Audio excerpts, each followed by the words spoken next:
Bonjour tout le monde. On se retrouve aujourd'hui dans une nouvelle vidéo et je suis très heureuse de vous retrouver dans cette vidéo parce que c'est la vidéo de la fin du bac. Coucou mon bébé. Je voulais vous dire, j'ai adopté un petit chat. Mon gros pépé. Attends, hop. Ça va mon bébé? Ça, pas ça. No, no, no. Ça, c'est pas pour toi, mon chéri.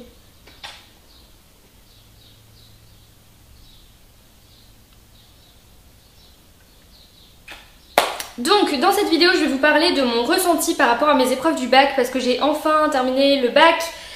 Alléluia. Donc, je vais vous parler de mes ressentis et je vais vous parler aussi un petit peu de l'évolution de cette année, tout ça, en termes de notes. Donc, je vais ressortir mes bulletins tout de suite sur mon ordinateur. Parce qu'ils doivent être...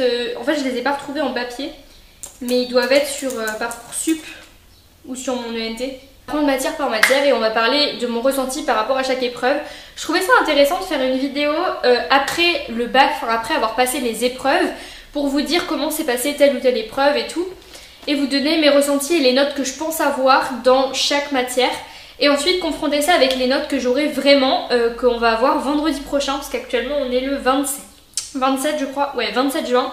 J'ai fini mes épreuves il y a une semaine et demie, je les ai finies le 21, non il y a une semaine. Les notes que je vais vraiment avoir le 5, et évidemment je vous ferai une vidéo spéciale plus courte dédiée à mes réelles notes du bac, en croisant les doigts pour avoir la mention très bien. Et je vais commencer par vous donner mes notes du bac de première. Donc on a l'oral de français, l'écrit de français, l'écrit de sciences et l'écrit et l'oral de TPE.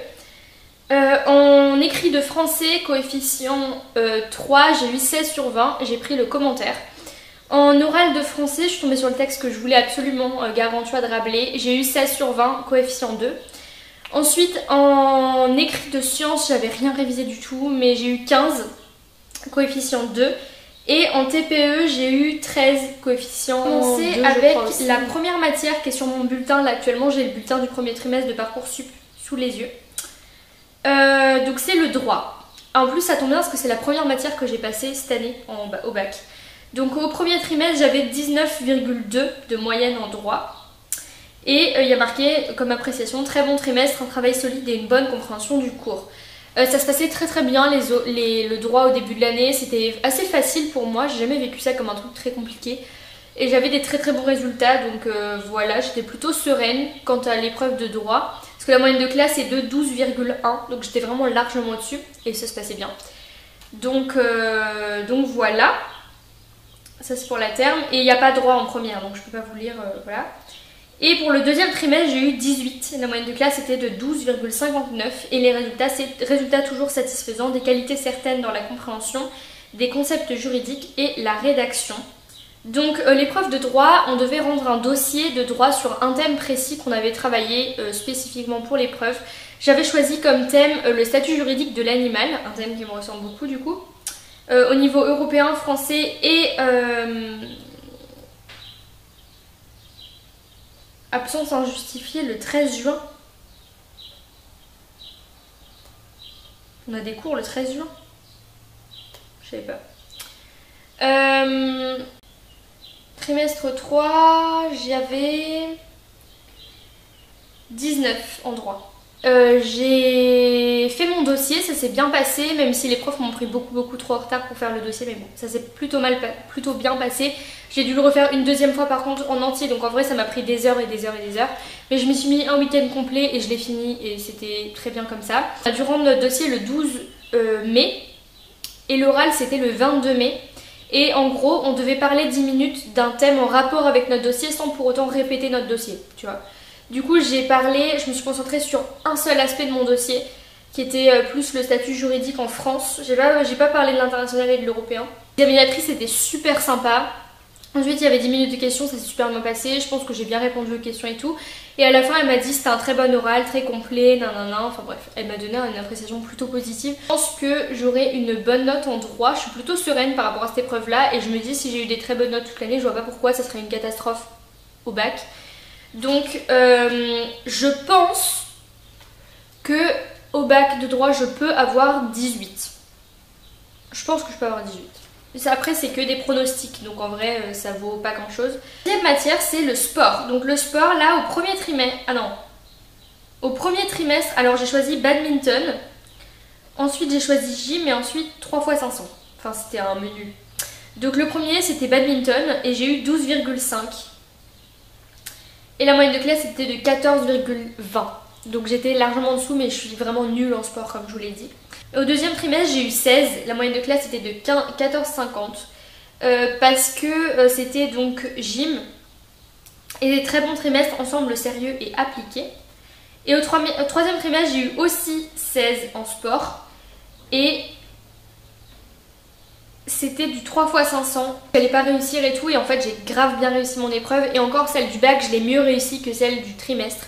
Donc au bac je pense avoir peut-être 15 en sport ou 14 mais je m'attends à peu près à ces moyennes là. Les 3 se sont plutôt bien passés à part la gym où j'ai eu de mésaventures parce que la meuf devant moi est tombée, elle est allée à l'hôpital et tout, elle est tombée exactement de la manière que je redoutais.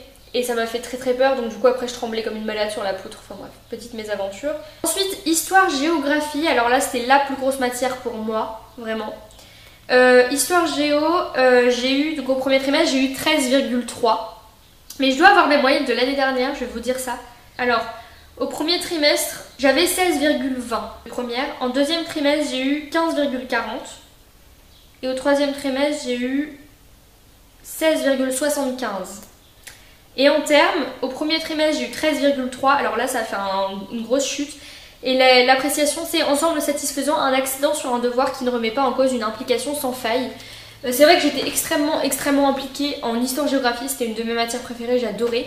Le problème est que on a eu un bac blanc en fait. Et pendant ce bac blanc là, j'ai eu 9 parce que j'étais dans un état de fatigue incroyable. J'avais une très très basse tension et j'arrivais pas du tout à me concentrer. Enfin, en fait, physiquement, mon corps, j'arrivais plus à suivre en fait. J'étais très très fatiguée à ce moment-là.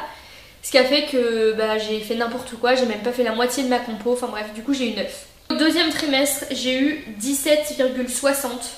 Et il a marqué une belle réaction ce trimestre grâce à un travail encore plus sérieux. Bravo Lilou. Et au troisième trimestre, en histoire géo, j'ai eu 16,7. Et en histoire-géographie, alors l'épreuve. C'était l'épreuve la plus difficile parce que c'est une épreuve de 5 heures. Et j'avais super peur, vraiment. C'était le 7 juin pour nous. C'était largement avant la semaine du bac pour les autres. On l'a passé 2 semaines avant notre épreuve d'histoire. Et au final, ça s'est super bien passé. Alors j'avais appris, on avait 5 thèmes de géo et 9 thèmes d'histoire. J'ai appris 3 thèmes de géo, dont 2 très très bien. Et en histoire, j'en avais appris 6 très bien et les 3 autres moyens. Genre, je savais de quoi ça parlait, mais bof. Et par contre, je les connaissais très très bien. Genre, voilà. Et on est tombé sur... J'avais trop le seum quand j'ai vu les sujets, je me suis dit mais c'est pas possible quoi. À 2h30 on choisit entre compo et études de doc en histoire sur 10. Et ensuite sur 10 on a l'autre partie de 2h30 en géo. On choisit aussi entre compo et études de doc, je peux prendre 2 compos ou 2 études de doc. Moi j'étais partie pour prendre 2 compos parce que j'ai l'impression que c'est plus facile d'avoir une bonne note en prenant des compos. Du coup j'étais partie pour ça, puis comme j'avais beaucoup de connaissances, j'étais prête pour faire des compos. Le problème étant que quand j'ai vu les thèmes de compos, j'ai fait nope. Du coup je me suis retrouvée à prendre 2 études de doc. Les thèmes de compos c'était les espaces maritimes, une approche géostratégique pour la géo. Et pour l'histoire c'était l'Espagne depuis 45 dans le monde, je crois. Et j'avais pas du tout assez de connaissances, donc honnêtement je me suis pas aventurée là-dedans, enfin ça allait être casse-gueule. Je me suis rabattue sur les études de doc. Celle des géo était sur la ville de Mumbai et la mondialisation. Et celle d'histoire était sur la France depuis 45 dans la France et dans l'Europe et dans le monde. Et ça c'est un chapitre que j'avais appris par cœur, donc je connaissais bien. Du coup j'ai répondu aux 4 questions et j'ai apporté beaucoup de connaissances personnelles. Ensuite j'ai vraiment fini au bout de 5 heures pile poil. J'ai écrit 21 pages. Je pense que ça s'est super bien passé parce que j'ai mis tellement de connaissances personnelles et tout. Le prof nous avait dit qu'il fallait faire ça en études de doc. Du coup je pense que, et apparemment le prof nous a dit que notre moyenne de classe au bac c'était 16 parce que c'est pas les mêmes jurys qui corrigent, du coup ils les ont déjà. Et honnêtement je suis toujours largement au-dessus des moyennes de classe en histoire, donc je pense que je peux peut-être avoir 19 en histoire. Je suis assez... En vrai au bac blanc j'ai eu 20, Du coup, je me dis que je pense que je peux avoir 19, vraiment. C'est faisable. Mon prix pour avoir 19 en histoire, coefficient 4, ça serait vraiment super cool. Ensuite, on a langue et littérature étrangère, donc le en anglais pour moi du coup. Ah oui, il y a l'année dernière aussi on avait le. Mais l'année dernière je foutais rien, je me souviens, en littérature anglaise. C'était horrible. J'avais 15,3. Beaucoup de sérieux dans le travail personnel. Lilou doit absolument prendre confiance en elle et progresser à l'oral. Au deuxième trimestre, j'avais 15. Ensemble très sérieux à l'écrit, il faut vous affirmer davantage à l'oral. Je participe à beaucoup. Et au troisième trimestre, j'avais 12. Ensemble assez satisfaisant, des progrès. What? Des progrès? Je passe de 15 à 12. Et en terminale, j'ai eu 18,5 au premier trimestre. Excellent trimestre qui a montré de nombreuses qualités littéraires et linguistiques, bravo. Au deuxième trimestre, j'ai eu 17,5. Excellent résultat, Lilou s'est tiré profit des conseils et progresse encore, bravo. Et au troisième trimestre, j'ai eu 8,25. Donc en vrai, j'ai eu des bonnes moyennes toute l'année, mais je foutais vraiment rien du tout. C'est coefficient 1 et c'est un oral de 5 minutes où vous devez présenter un des 2 thèmes que vous avez appris dans l'année. Moi, j'ai décidé de présenter Feminine Voices, donc c'était sur le féminisme en gros un peu. Et Dystopia. Et c'était un mardi, j'avais pas été en cours et du coup toute la journée j'avais répété mes notions d'anglais et de le. Et je les connaissais par cœur, à la phrase près. Et du coup j'ai parlé pendant mes 5 minutes, ça s'est bien passé en vrai. Je suis tombée sur Feminine Voices, celle que je préférais. Et ensuite il y a eu 5 minutes de questions et là ça a pas du tout été. Parce que en fait j'ai eu un problème, je vous en parlerai dans une autre vidéo. Mais un problème psychologique et biologique on va dire. Ce qui fait que mon cerveau réussissait pas à réfléchir, réfléchissez trop vite pour que je puisse donner l'information en fait, en 5 minutes. Du coup, bref, c'est un travail que j'ai de faire sur moi-même et que je suis aidée par du personnel de santé, mais c'est encore assez compliqué pour moi, j'ai pas encore réglé ce problème-là, ce qui fait que c'est ce qui m'a en fait complètement désavantagée pendant mon oral de l'ELE et je pense que je vais pas avoir une très bonne note à cause de ça. Mais comme c'est 10 points sur ton entretien et 10 points sur ta présentation, je me dis que je peux me rattraper sur ma présentation parce que ma présentation je l'ai réussi. Donc je pense que ça va pas être si catastrophique que ça. Par contre l'examinatrice était super sympa, donc ça c'était grave cool. Je miserais en LE sur un 14 ou 13, je sais pas, parce que je me dis les 10 points... En vrai j'ai quand même répondu à des questions, donc je pense pas. Puis je suis en LV2 moi anglais, hein. Ma LV1 c'est l'espagnol. Ensuite il y a quoi qui vient? Il y a... la LV1, donc l'espagnol. Alors, l'espagnol, on va retourner en première. Donc, je suis en bac-bac, hein, donc c'est des littératures espagnoles. En littérature espagnole, 15,5. Et c'était une très bonne moyenne parce que c'était noté assez dur. Une bonne maîtrise de la langue et des qualités d'analyse, c'est prometteur. N'hésitez pas à intervenir à l'oral. Au premier trimestre. Au deuxième trimestre, j'ai eu 16,5. Toujours de très bons résultats à l'écrit, faites profiter de la classe de vos qualités en intervenant plus souvent à l'oral. Et au troisième trimestre, j'ai eu 15,30. C'est un bilan très satisfaisant, en particulier à l'écrit. Impliquez-vous davantage et régulièrement en cours. Terminale. Au premier trimestre, j'ai eu 19,5. Un excellent niveau de langue dont on aimerait profiter davantage à l'oral. Et au deuxième trimestre, j'ai eu 20. Yes, 20. Beaucoup d'aisance dans l'expression, tant à l'oral qu'à l'écrit. Et au troisième trimestre, j'ai eu 18. Voilà, donc j'ai toujours été très à l'aise en espagnol, pour être honnête. Donc que ce soit à l'oral ou à l'écrit, je suis très à l'aise, donc ça m'a pas posé forcément de problème. Après, concernant l'espagnol, nous on a un oral et un écrit dans notre bac qui compte coefficient 4, le mélange des deux pour notre bac français. Et il faut qu'on ait 10 à chacun pour avoir notre bac en plus de l'histoire. Donc pour l'oral et l'écrit, donc je vais commencer par l'écrit, ça s'est passé avant. Notre écrit c'était le 6 juin, donc la veille de l'histoire. Et c'est une épreuve de 4 heures où on a 2 heures pour faire un commentaire littéraire et 2 heures pour faire un essai littéraire. 2 heures du commentaire littéraire, en vrai j'étais tranquille et tout. J'ai passé moins de 2 heures, c'était vraiment facile. C'était un mec qui était sur son vélo, l'histoire. C'était un peu de la merde par contre, mais bon, c'était pas si compliqué que ça. Donc j'ai répondu aux questions et tout, pas de problème, ça s'est bien passé. Je pense avoir 10 sur 10 à la première partie. Et la deuxième partie, c'est un essai littéraire et c'est normalement sur une des deux œuvres. Les deux œuvres au programme cette année, c'était Tres Hombres de Copa et Amado Monstruo. Et moi, j'avais appris... en fait, la prof nous avait rien fait réviser, littéralement. Genre, on avait dû faire des exposés toute l'année, mais on n'avait jamais eu de cours. Et moi, j'étais très stressée par rapport à l'essai parce que j'avais très peur de tomber sur une question un peu compliquée. Et surtout, j'avais très peur de tomber sur Amado Monstruo parce qu'on l'a pas du tout abordé en cours. Donc j'avais très peur de ça. Et Tres Hombres de Copa, on connaissait la base, mais vraiment la base. Donc ce que j'ai décidé la veille, c'est de faire, jusqu'à 1h du matin j'ai fait ça, j'ai fait un plan pour les deux sur le thème Libertad y Subordinación, donc le thème qui allait tomber, parce qu'on a un thème de référence, c'était Liberté et Subordination. Donc du coup j'ai fait un thème grand 1, grand 2 pour chacun des deux et j'ai appris les parties et les sous-parties de ça. Et le lendemain, pendant l'essai littéraire, j'ai eu une grosse surprise, je savais même pas que c'était possible. On est tombé sur les deux en même temps, c'est-à-dire on devait un peu comparer les deux sur le thème liberté et subordination. Mais du coup, comme j'avais appris mes plans, et ben je savais ce que j'allais dire. Et donc j'ai écrit 14 pages au total, en comptant le commentaire. Donc j'ai dû écrire 10 pages d'essai et 4 pages de commentaires. J'ai peur que ce soit trop long, c'est ça le problème, c'est ça qui me met un peu incertaine.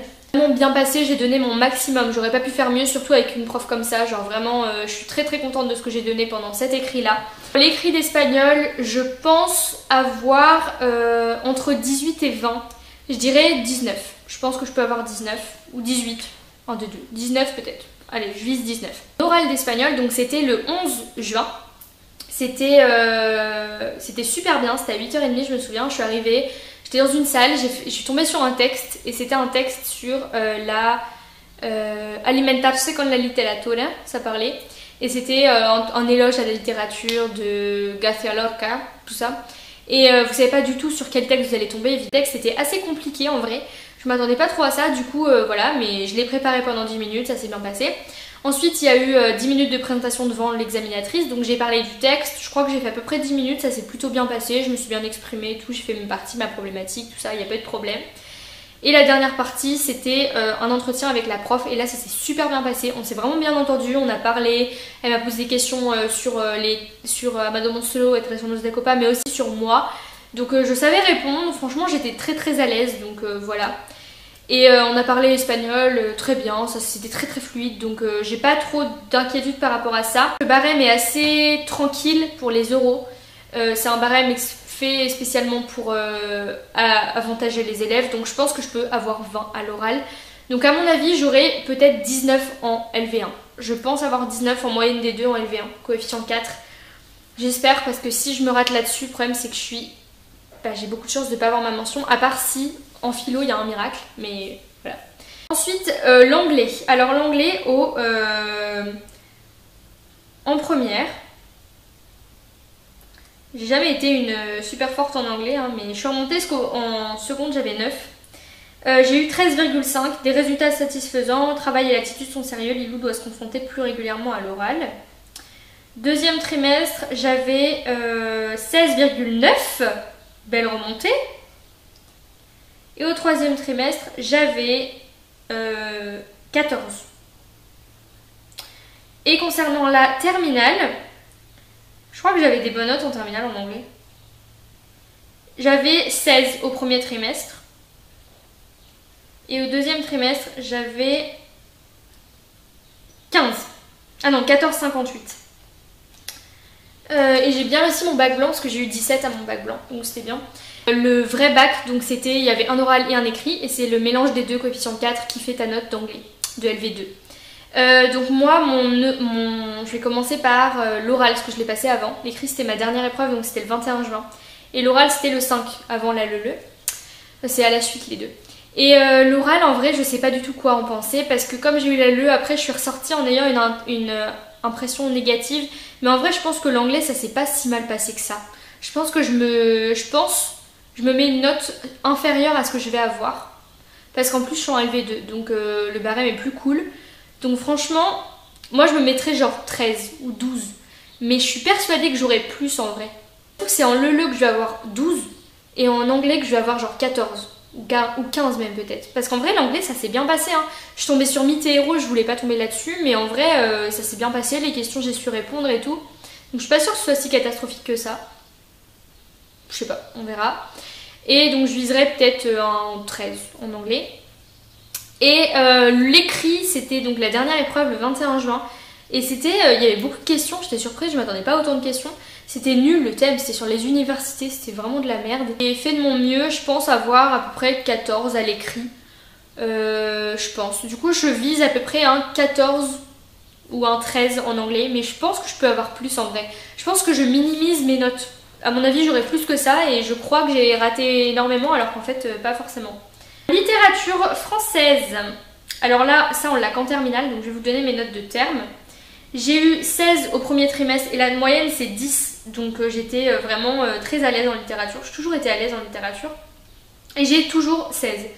Et au deuxième trimestre j'ai eu 16,2, moyenne de classe 10, un excellent trimestre, la réflexion fine et structurée, une lecture pertinente des œuvres. On avait Hernani et la princesse de Montpensier. Et là je priais, mais je priais pour tomber sur Hernani de Victor Hugo parce que la princesse de Montpensier je connaissais quasiment rien. J'étais pas du tout à l'aise sur la princesse de Montpensier et Hernani on avait fait au moins 10 bacs blancs. J'étais super à l'aise et je me suis dit si on tombe sur Hernani c'est bon, je peux avoir ma mention. Parce que moi j'ai toujours 16 depuis la première, j'ai jamais eu d'autres notes que 16 en français. C'est un truc de malade, je vous jure. Même au vrai bac, à l'oral j'ai eu 16, à l'écrit j'ai eu 16. C'est ouf, genre j'ai tout le temps 16 en français, c'est un truc de malade. Du coup, il n'y a même plus de surprise. Du coup, bah là, je pense que je vais avoir 16, à mon avis. Mais si ça se trouve, je peux même peut-être avoir 17 parce que en vrai, j'ai très bien réussi. J'ai écrit 14 pages. C'était une épreuve de 2 heures, on devait faire 2 dissertations. Et les questions étaient assez faciles, je crois que c'était sur la jeunesse et sur la nouveauté. Et les questions étaient pas très difficiles et surtout quand j'ai vu qu'on tombait sur un anime, j'ai pleuré vraiment. J'étais trop contente. Du coup j'ai écrit beaucoup, normalement j'ai écrit que 8 pages, là j'en ai écrit 14, je sais pas pourquoi, j'étais super inspirée, enfin voilà. Et du coup je vise un 16, mais peut-être même que je peux avoir 17, je sais pas, mais on va dire 16. Je pense avoir 16. Du coup voilà pour la littérature, mais l'épreuve s'est super bien passée, par contre j'avais super mal à la main à la fin. Et enfin il y a la philo. La philo c'est très comique, laissez-moi vous expliquer. Je vous réfère à une autre vidéo que j'ai fait là-dessus parce que je vais pas tout réexpliquer, mais ça s'est très mal passé, je m'entendais pas du tout avec mon prof, on faisait que de s'engueuler, j'étais tout le temps virée, j'y allais jamais, j'ai arrêté d'y aller dès que j'ai eu mes résultats Parcoursup, donc mi-mai. Je suis plus jamais retournée en cours de philo, je rendais jamais les devoirs, j'écrivais rien, j'ai même pas eu un cours de philo de l'année. J'ai même pas un seul cahier de philo, j'ai même pas une feuille de philo, j'ai rien, je connaissais aucun penseur, aucune doctrine, rien. Du tout, même pas les bases, je savais même pas le truc de la caverne ou je sais pas quoi, je savais rien du tout. Et il y a un miracle qui s'est produit, mais alors là franchement, si plus de chances que ça, c'est pas possible. Sachant que pour moi la philo c'est coefficient 7. Donc c'est très important, en vrai tout dépend un peu de ma note de philo. Du coup je suis arrivée au bac et j'étais partie pour pas prendre les dissertes parce que je connaissais tellement rien que c'était impossible de prendre les dissertes. À quoi bon expliquer une œuvre d'art, donc je savais même pas qu'il y avait art au programme, donc j'ai pas fait. Et l'autre c'était peut-on échapper au temps, et pareil je savais même pas qu'il y avait temps, donc en fait je connaissais même pas les notions du programme, donc j'ai dit next, thank you, next. Du coup je suis passée à l'explication de texte, j'avais prévu depuis très longtemps de faire l'explication, c'était pas une surprise pour moi, mais j'ai eu tellement de chance parce que l'explication de texte, non mais là c'est juste, mais c'est un miracle, genre j'arrive pas à y croire, encore maintenant je me dis mais c'est un rêve, c'est pas possible. On est sur un texte de Hegel sur le droit, en gros le droit est-ce que c'est toujours moral et tout. Et je sais pas si vous vous en souvenez, mais je vous ai fait une vidéo de 45 minutes sur ça, sur ma chaîne. Parce que j'en parle pendant au moins 3 pages, 4 pages, 5 pages dans mon livre. Je traite justement cette question-là du droit et de la moralité et tout. Et je savais même pas que c'était au programme de philo, le droit. J'en savais rien du tout. Mais ça, je le connaissais parce que j'écrivais mon livre. Et parce que j'avais fait une vidéo dessus. Et j'étais choquée de voir que ça s'est tombé. Parce qu'en gros, Hegel disait pareil que ce que je dis dans mon livre. Du coup, j'étais en mode mais...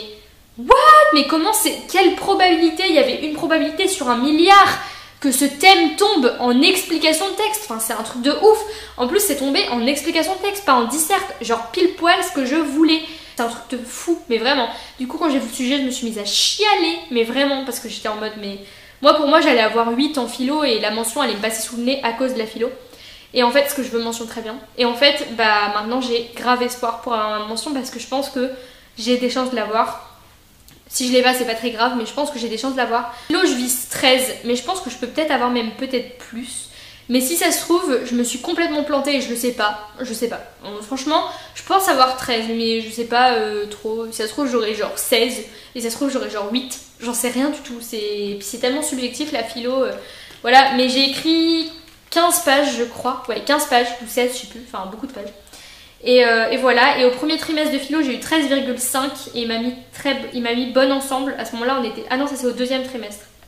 À ce moment là on était fâchés mais c'était pas non plus trop fort. Et au premier trimestre j'ai eu 14,5, les résultats sont bons dans l'ensemble, soyez plus attentives.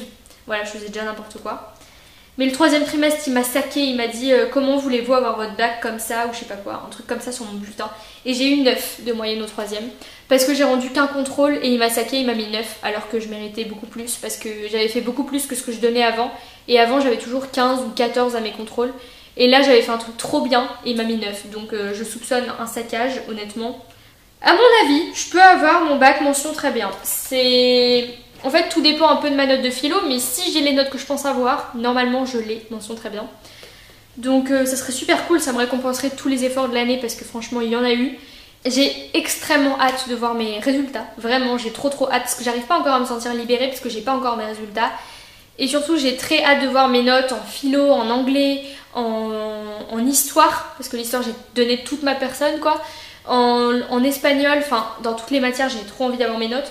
Mais surtout en philo, je me demande vraiment quelle note je vais avoir. J'ai eu une chance mais incroyable. Même en littérature, j'ai eu une chance mais c'est juste, mais j'aurais jamais pensé ça de ma vie, que ça pouvait m'arriver au moment du bac.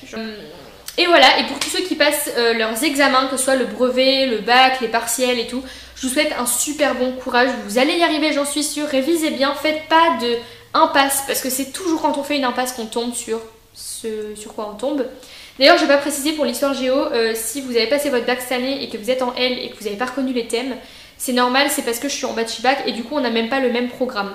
On n'a pas la même preuve et pas le même programme, donc je suis pas tombée sur Moyen-Orient et tout parce que nous on n'a pas ça au programme. Donc voilà. Donc je vous laisse, je vous dis à très bientôt dans une prochaine vidéo qui risque peut-être d'être mes résultats du bac. J'ai tellement hâte de voir mes résultats du bac, j'ai extrêmement hâte. Et j'espère du fond du cœur avoir ma mention très bien, j'espère énormément. Et ça va me faire rire quand je vais regarder ma vidéo parce que je vais me souvenir que à ce moment là je ne savais pas si j'allais avoir ma mention, j'étais un peu en stress et tout. Et quand je vais la re-regarder cette vidéo, bah, sans doute que j'aurai déjà eu mes résultats, donc je saurai si j'ai eu ma mention ou pas. Donc ça va me faire un petit souvenir de mon état d'esprit de avant la révélation on va dire. Et je vous dis à tous et à toutes très bon courage pour vos examens, vous êtes capables. Je sais que là c'est quasiment fini pour tout le monde, mais pour l'année prochaine ou si vous avez d'autres examens, je sais pas, à des concours ou des trucs comme ça, bon courage à tous. Si vous passez en terminale, bossez pour votre bac parce que vous pouvez, si vous le voulez, vous le pouvez. Je vous fais des très gros bisous, je vous dis à très bientôt dans une prochaine vidéo. Merci d'avoir regardé cette vidéo, n'hésitez pas à liker, commenter, partager et à très bientôt dans une prochaine vidéo. Je vous fais des gros bisous, prenez soin de vous, prenez soin de la nature et surtout faites attention à cette putain de canicule. Buvez bien, baignez-vous si vous avez des piscines, si vous avez la chance. Et sinon, évitez de trop vous exposer au soleil. On se retrouve très bientôt. J'espère que la chaleur va un petit peu baisser. Voilà, je vous fais des très gros bisous et à bientôt.